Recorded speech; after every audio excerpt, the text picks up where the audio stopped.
welcome to the Heroes of Cosplay Sanctuary podcast. This is your host, Scotty B. Every day is Snarky Jay Day.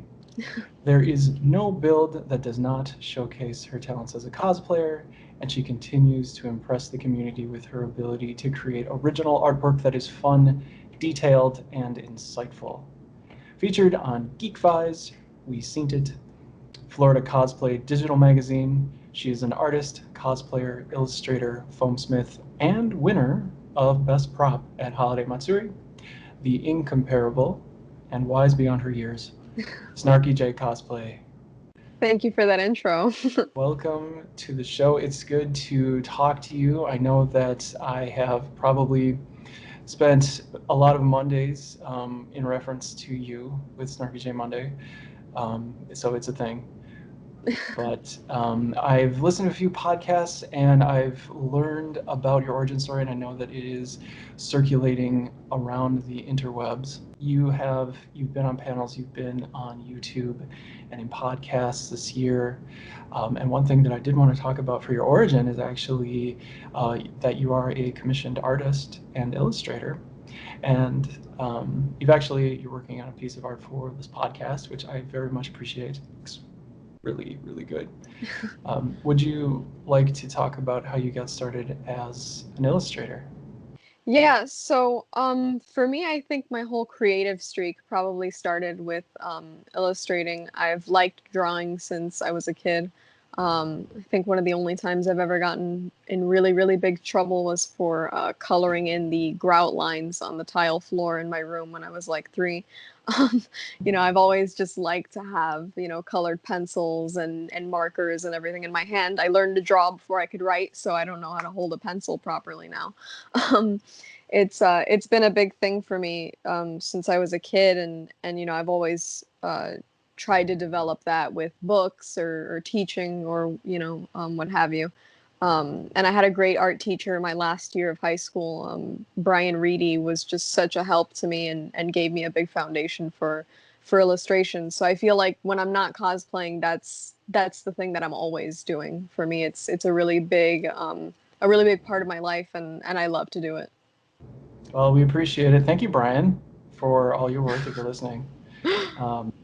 And you say you can't, because I'm left-handed, so I hold pens and pencils awkwardly anyways. But are you left or right-handed when you're... No, I'm right-handed, but that little weird grip that you're supposed to do, I don't do. I just have my fingers like all spread out. It's really weird. Oh, well, it always turns out very wonderfully if folks, if you're listening, the detail that you put into the facial expressions and the characterizations for what you do, it really, like, what I was going for the show was that it would feel more like a comic book, and you can see the comic books for Crisis behind me, among other things. But that was like the whole idea was to have it be cosplay in comics, and you nailed it, like just totally. You got it without me really having to give you a whole lot, which sometimes I'm not very good at giving all of the descriptions, especially when it comes to like digital art.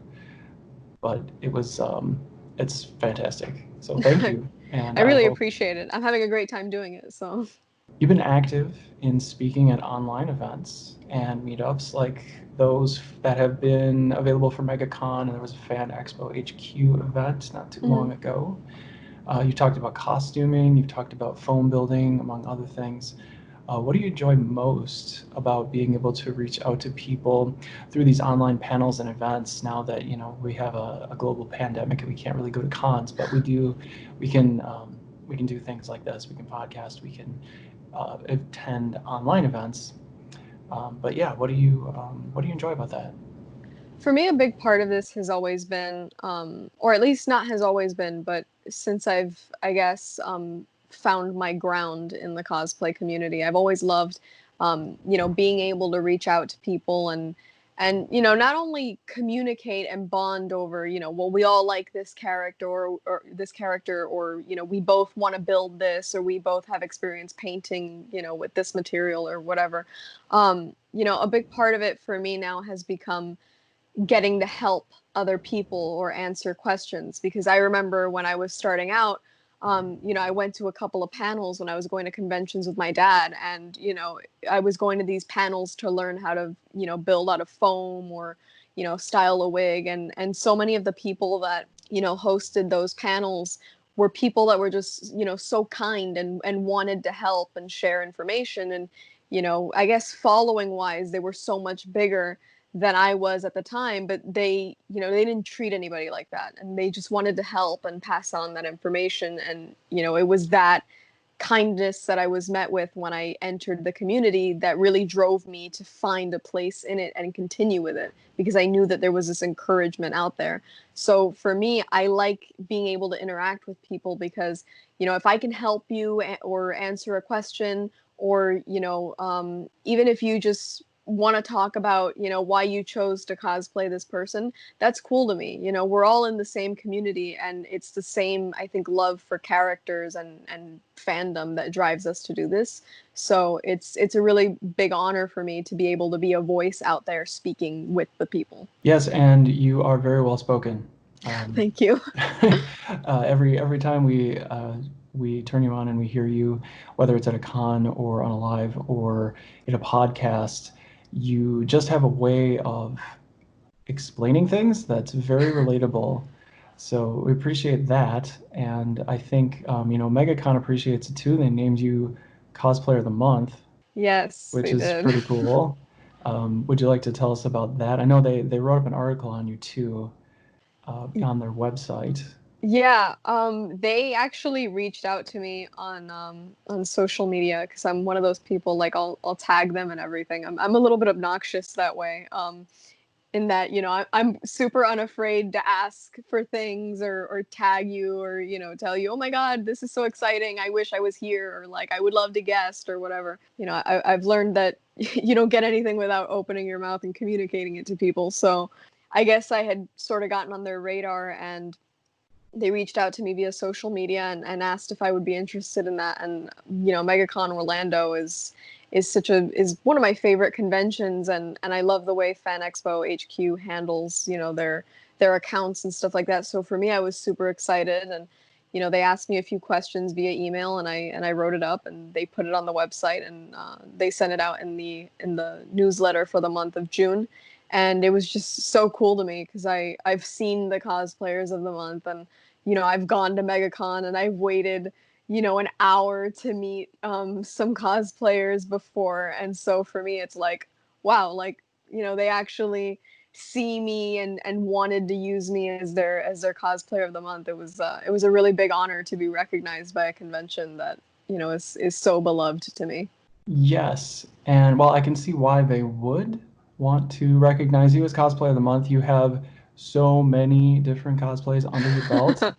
I will name off a few: Raven, Punisher, Scarlet Witch, Black Cat, Wonder Woman, Winter Soldier, Power Girl, Gwenpool. You have like 30 or 40 different characterizations that you put so much of your own spin into, and each really, does it feel like each is you, and that you know, you try to put some of yourself in each one of them versus being like super accurate to the movie or something like that?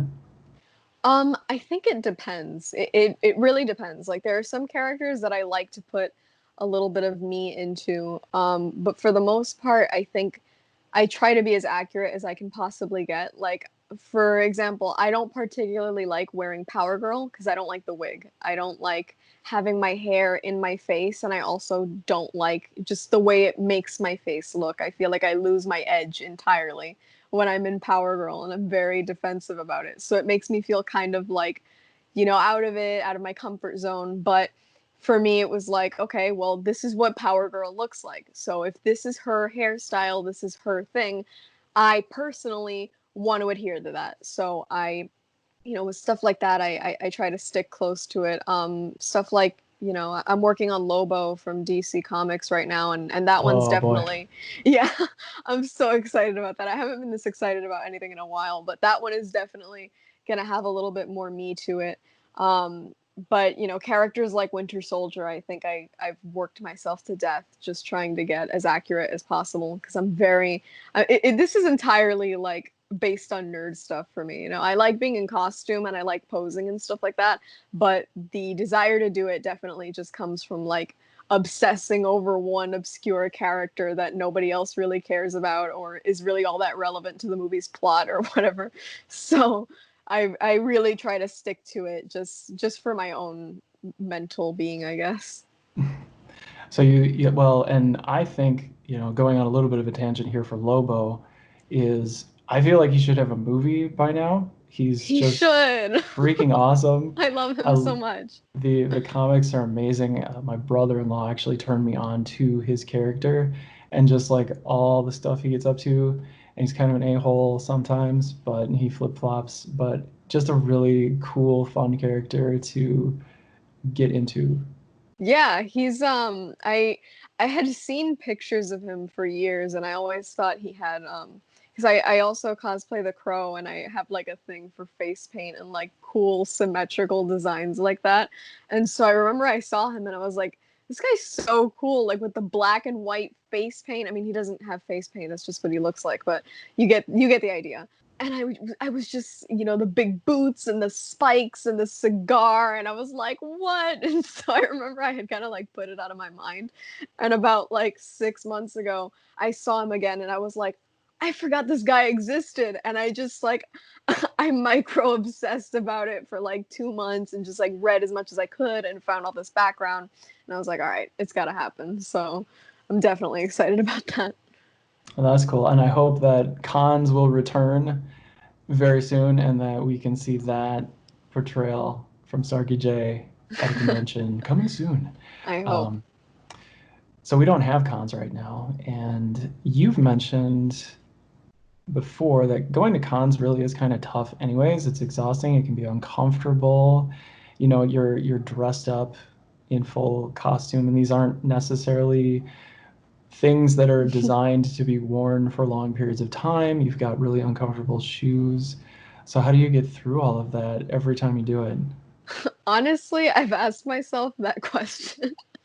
You know, for me, I think it's just like I it's kind of like this whole process where I'm like arguing with myself mentally all day because I'll go to bed the night before and I'm like, all right, cool, we're going to the convention and we're gonna see, you know, everybody and it's gonna be great. And then I get up early in the morning to get into cosplay and I'm cursing myself and I don't want to. I hate waking up early, so you know, in the time that it takes to put on a costume, like if I want to get to the convention, you know, when they open or if I have a table and I have to be there at open, you know, I'm cursing myself and I'm irritated and then I get into it in the cosplay and I'm like, all right, cool, we are this character, this looks great. um you know, and I flip-flop all day because I'll get aggravated and I kind of hate whoever I'm wearing now. You know, I'm like, this is your stupid character anyway, like this is why you're not in the posters. You know, like I just get really irritated. And then, you know, somebody comes up and asks me for a picture and tells me, you know, oh my god, you do such a great, I don't know, Deadpool for instance. And then I'm like, all right, cool, no, never mind, this is good. You know, I just kind of have to keep in mind like, you do this for fun. You might be uncomfortable, but look how great you look in the pictures. Or like, you know, you are finally this character after putting in months, you know, blood, sweat, tears, and entirely too much money into putting this together. You Hmm. know, this is uncomfortable, but just enjoy it because once it's over, you're probably gonna hang this up and not get to wear it for a long time. So it's a bit of an internal struggle, but it's always worth it at the end. Yeah, and that is the I guess the thing that you don't think about when you're doing it, but you kind of like you get that con depression afterwards when you have to put Yeah. everything back in your closet and just be like, and now I get to go back to real life where I have to wear my khakis and yeah, I definitely agree. And unfortunately for me, it's like with everything that's going on, with all of the stuff that I work to produce, cosplay is like the last thing that I get to. That is my struggle. I don't know if you feel the same way, that it's like try to get to everything else first and then try to chisel out time before cosplay. Especially now when there's like the incentive for cons isn't really there yet. Yeah, I think it depends, honestly, because there are some times that I just can't put it out of my head, or, you know, I really have something that I want to do, and I kind of torture myself with it for a while because my mind is always wanting to work and produce, and I'm always trying to problem solve. I mean, I've had, days where I go to bed every day for like 3 weeks and I'm thinking about, for instance, like how I'm going to attach this armor to the suit, for example, or how I'm going to paint this particular thing, and it's literally present in my mind like all the time. And so I know it needs to get done and I want to get it done. But sometimes the motivation just isn't there, like with this whole thing. Like, I know I'm not going to have a con for the rest of the year and we're only in August. It's like, wow, I don't have anywhere to wear this to. And if I let that get in my head, then I won't get anything done. Hmm. But sometimes it really is just like there's so many other things. I mean, I'm a full-time college student, so, it's like I can either get a degree that I can hopefully feed myself with in the future, or I can build a hook for this cosplay, and I've got dogs and other responsibilities, so it comes down to, there's a lot of different things getting in my way at any given point. And it always kind of sucks because the love and the desire to do it is always there, but Hmm. sometimes just the time isn't. Yeah, there's only so much time in a day. There's so much else to do, and the yeah, the desire's there, but it's just trying to balance everything else out, definitely. One thing that you mentioned earlier, and that I know that you've talked about before, is being approachable and being able to help others inside of the community. And really, it's something that is regardless of experience, regardless of how many followers and how much attention that you're getting on the interwebs, which I feel is a very important part of being in the cosplay community. So, what was something that you were working on that you never thought someone would reach out to you about? I've actually had a lot of people ask me about my guns for Deadpool, for instance, and I never thought that there was going to be like an interest in those. I think what I get asked about mainly is like what they are and what they say. Because I actually, my hand cannon is based loosely off the one that he's got in some of the comic strips. So I tried to imitate his handwriting and some of the things that he put on them. But the rocket launcher, they're both actually Fortnite Nerf guns, which I cursed myself for ordering online, but they were so worth it because they have like the big clunky cartoon look that I was going for. But I actually had so many people message me and comment on that rocket launcher wanting to know what it says, because there's a phone number on it that says, like what you see, call me, and I put a phone number, and it really just directs you to Taco Bell customer service. And on the other side of it, it says, if found, return to your mom. And so many people were like, what does it say? Or if they read it, they were like, is that based on anything? Like, no, I had to channel my inner Deadpool, like chaotic energy, and sort of put it together. So I think of all the things that I've had people ask me about, that was one thing that I didn't expect as big a response to. Like, ask me how to build something, don't ask me about this rocket launcher. The props are impressive. You did win an award for one at Home Ed. I was really disappointed when they canceled Home Ed. Like everybody had their fingers crossed that they weren't going to, Yeah. and then I'm like, oh. But that was not for a giant bazooka or anything like that. I think you actually won that award for Baby Yoda prop, if I'm not Yes, I mistaken. did.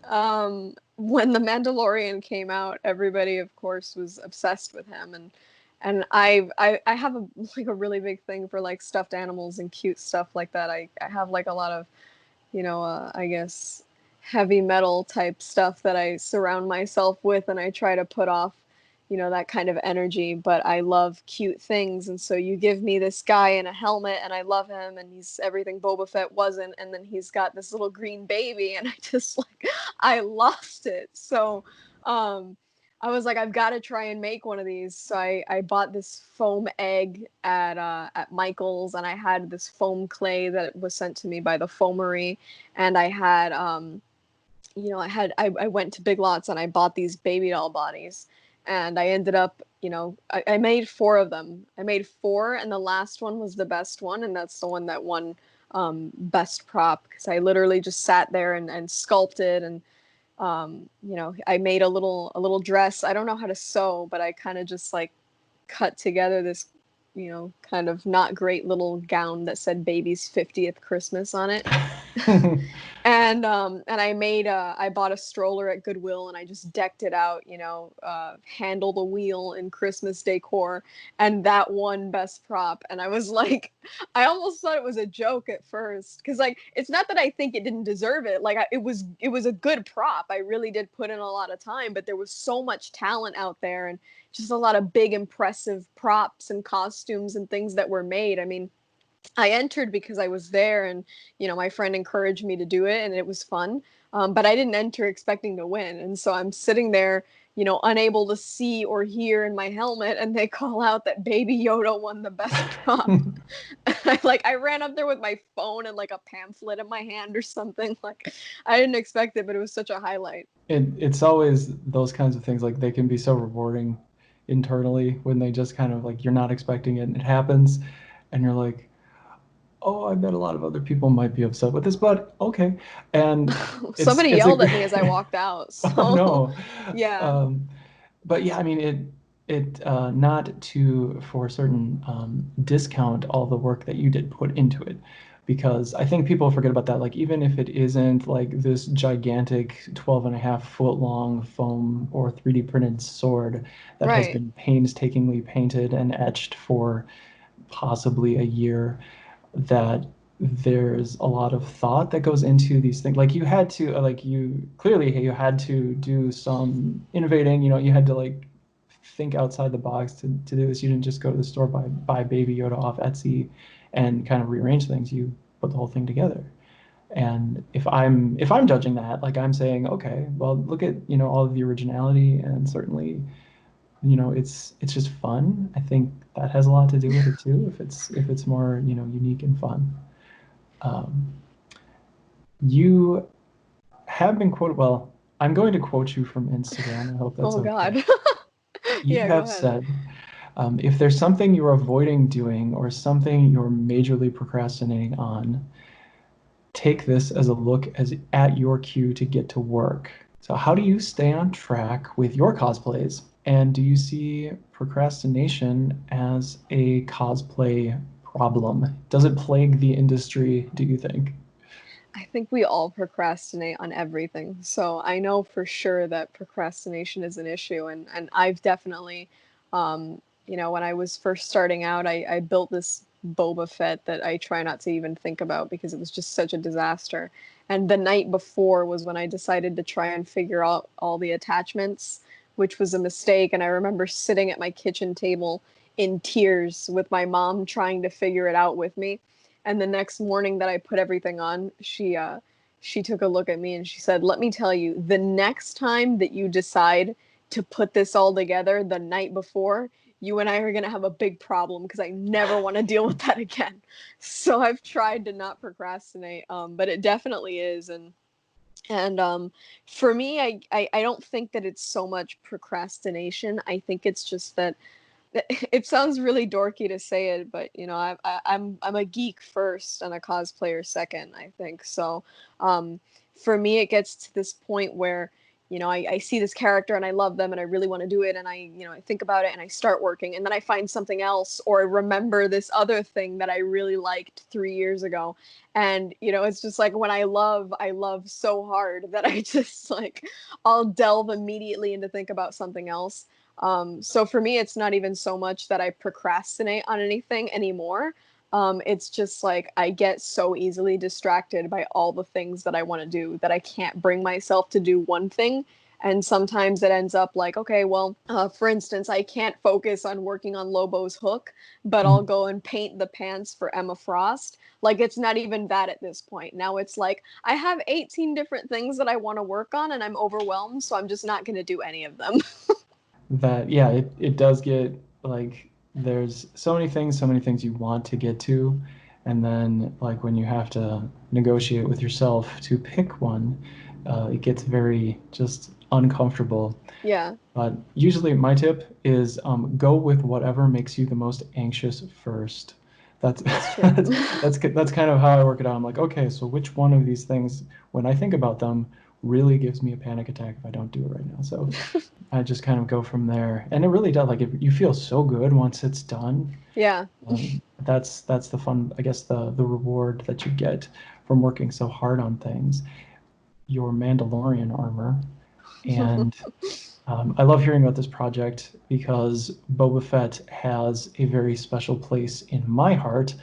Everything that they left out of the movies about the character, because he actually does get out of the Sarlacc pit. Yes, he I don't know does. if people know that, but it wasn't really that big of a deal for him. He's like, oh yeah, the Sarlacc pit. It's like he's done it many times before. But you are working on a huge project, and I wondered if you might want to talk a little bit about the highs and lows, the frustrations, the things that you're working on, and what you really love about bringing the character, the Mandalorian armor, and everything about Boba Fett together. I feel like there's more lows with these than highs. Like I said, I built Boba Fett back at the end of 2017, and I wore it the one time, and unfortunately, I didn't have the experience that I have now, where I know what people are doing, and I know people that have built these, or I mean, I didn't even really know that the 501st existed back then. So, I mean, I'm not building anything 501st quality, but I look at what they do and I try and, scale it down to my level, and see how it is that they're doing what they do. So for me, when the Mandalorian came out, I knew that I wanted to do it, and I was trying to figure out ways to build it, and I've built the stuff, and I think the biggest challenge with building that kind of armor is that I've patterned it by hand. I don't have a 3D printer, and I don't have anybody who's making patterns for me. I've had a couple of folks that have been kind enough to share some of their patterns with me, but it's not exactly what I wanted, or for the right character. They've been just sort of Mhm. basis. So building armor for Star Wars is so difficult because there's so many, greedlies and little lines, and especially for something like Din Djarin, the Mandalorian, um, where it's a little more chrome and a little less, gritty, I guess. So patterning it has been such a pain, and figuring out how to attach it right is also annoying. And I mean, the helmet was a huge struggle for me, and I finally got that, and I've got a lot of the armor built. My friends over at Howl FX sent me this beautiful breastplate that is just, I mean, it's amazing. That I had built one, and I honestly, when I got to throw it away, I just stomped on it because I hated it so much. I thought it was so bad. I just destroyed it. It was just overkill. If I could have backed my car up over it, I would have. Um, so the one that they sent me is such a beautiful replacement. But and then the other thing was that when I was in the middle of building Din Djarin, I remembered Boba Fett and all the love that I have for him, and so I was like, all right, I'm gonna do this one at the same time. So I got the Black Series helmet, and I ordered armor, and it's just it's one of these things where I've just got so much on my plate with these two, and I love them so much that it's a really big struggle because they mean a lot. So it's not like I want to, pardon my French, half-ass it. I Mhm. don't want to just, oh well, close enough. Like, no, not close enough though. Like, these two mean the world to me. I want to do a good job. So I think most of the struggle has just come from building and trying to figure out the soft parts, like the flight suit and everything, because at the end of the day, a lot of the guys that are building Boba Fett and Din Djarin are adult men, and I am, 5'3" and not that large at all. So I'm having a lot of, trouble finding stuff that works for me. But I think that that's just always been the way things work out when I do them. And, at the end of the day, they all come together at the end, for better or for worse. And, it's always a little bit pleasing when somebody's like, well, how'd you do this? And I can go ahead and spout off an entire story about how it took me forever, and I cried, and now it's here. It's got that little comeback story of the year feel to it. So it's definitely worth it, but they're driving me nuts. I can tell you that much. Yes, it won't be an instance where they ask you how it was built and you say, well, I really didn't struggle at all. I just kind of built No, everything and no, here it that's is. never a thing for me. I'm a sucker for punishment. I struggle incessantly. So The struggle is the glory. I think I got that from a movie about lions, but It's true. Like you feel it always feels good, especially if it's something that you really connect with. Right. And Boba Fett, there's a lot of detail. I think people forget about that. Like, yeah, there's little niches and notches and things where because he's been wearing this armor for a long time, and as the Mandalorian, that it's Yeah. designed to get beat up. People are shooting at them. They are killing other bounty hunters, which is also not see. And this is okay. I'm sorry, I'm going on a Go Boba Fett ahead. tangent. I really thought that the Mandalorian was going to be about Boba Fett. I did too. I'm in that camp, but I also thought that it would be about all the stuff that was in the books where he like basically wiped out all the other bounty hunters while he was on his quest for being the best bounty hunter in the galaxy. Like he's just so much cooler than all the other ones who, if they don't fear him, they try to avoid him as much as they can. Or Uh, imitate him, like that one comic with what's this guy's name? Jodo Cast, I think. yeah, Jodocast. That he is just so. I mean, he's so downplayed Yeah. by the actor that has like another bit part in one of the movies where he's like an imperial officer. So the it's just like, oh, I can't. They didn't even single cast this guy, but yes, yes. The If you have time, I did want to talk just a little bit about Red Dead Redemption. I know it's Oh my god. possibly one of your I've video got games. him like right behind me on my wall. Yes. That's I think from the game because I might have one somewhere myself from PS3. It's like it was one of the first games that I got, and I got the zombie edition of it was just like the whole reason for me Oh getting my it. god, yeah. And because then I could put all of my zombie principles that I learned from watching zombie movies into practice, where you run around and make sure that you double tap everything, and it actually works in the game. If anybody wants to try it, just go run up on a building and you just sniper everything, run very fast. But what do you like about how that game is built versus other things that have come out? Like Last of Us is so huge right now, and I'm a big fan of like Fallout and that whole open world concept. But even Skyrim, I don't think was as much fun for me to ride a horse as Red Dead Redemption was. It was really like one of the first games that I played where you could do that, and it just seemed like they really did something right. I felt like the game was actually too short. Yeah, I mean, they're 60-hour games, and I feel like they could have been, 180 hours, and I would have still felt like I got cheated and I needed more out of it. I think Rockstar has always been really good at what they do. I think one of the first video games I ever played actually was one of the older Grand Theft Auto games on PS2 against his better judgment. My dad let me play, and all I did was drive poorly and run people over. So, but I remember That's the how fun much, part.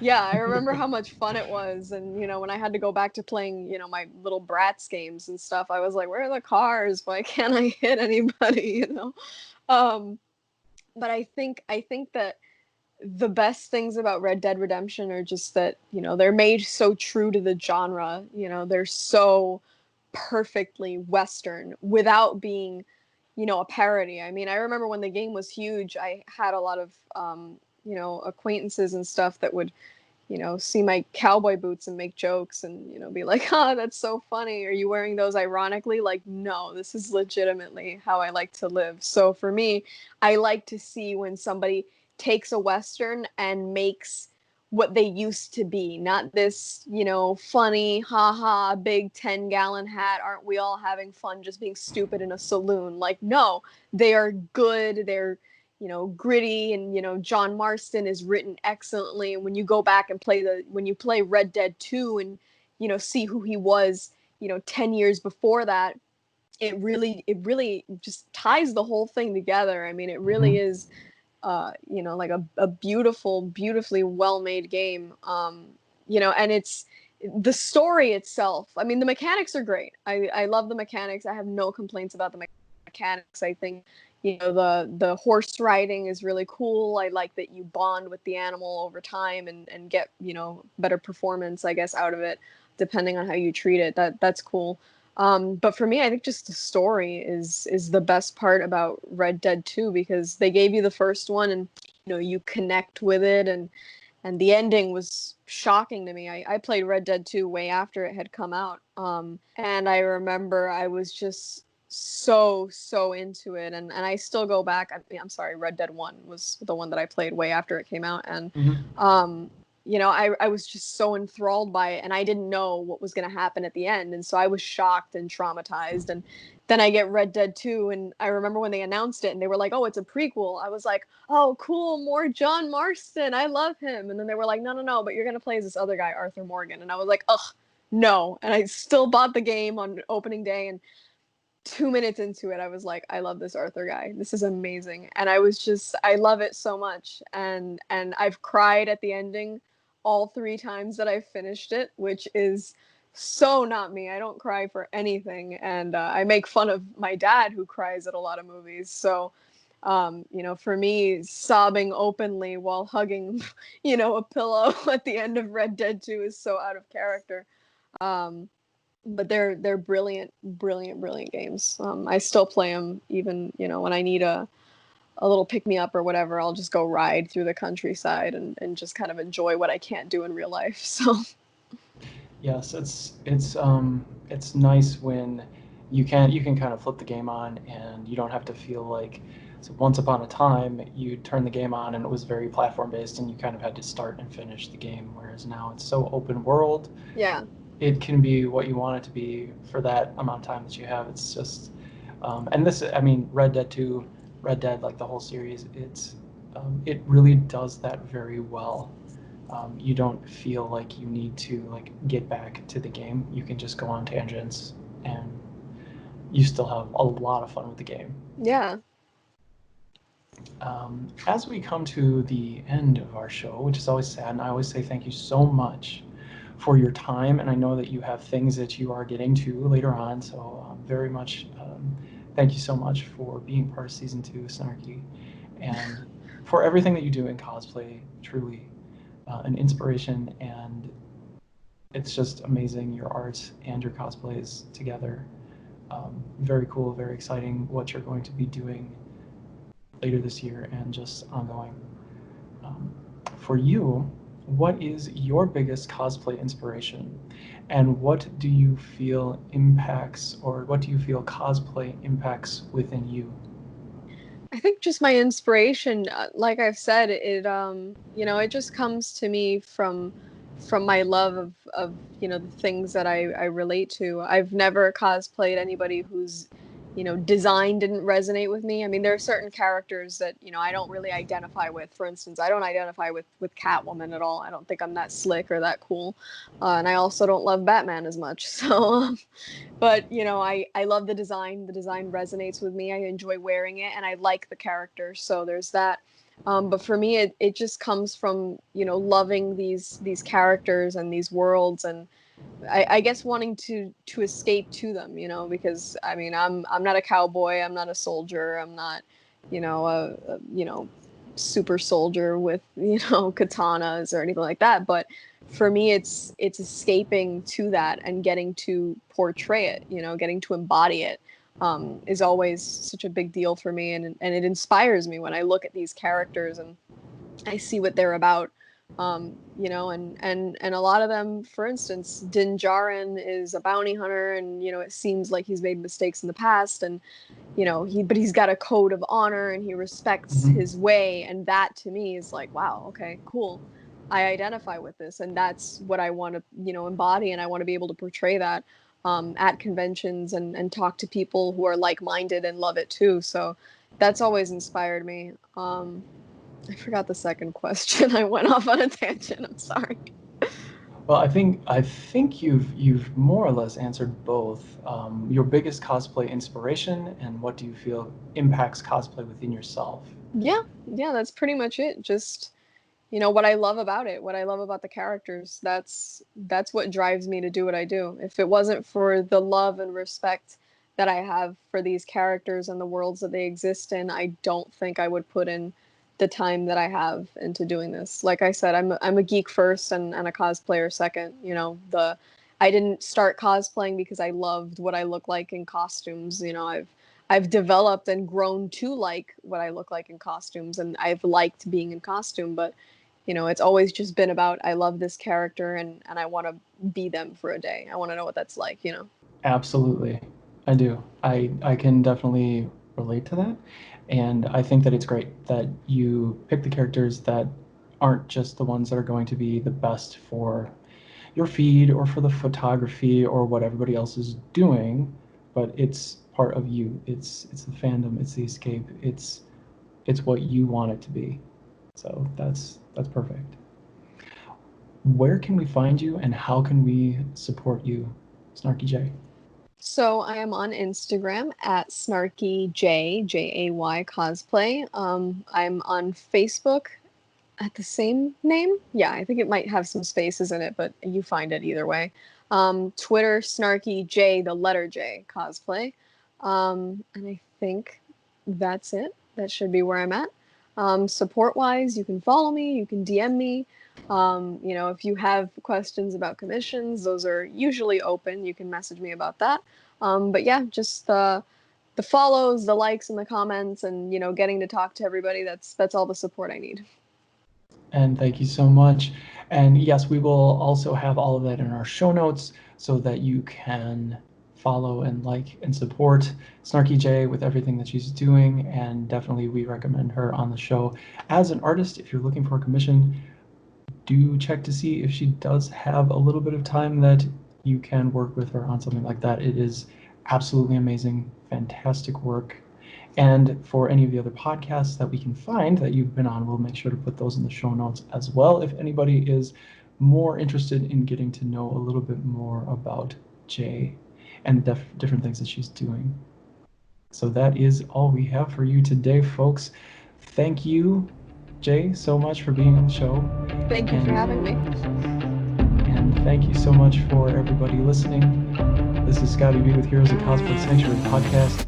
Bye-bye.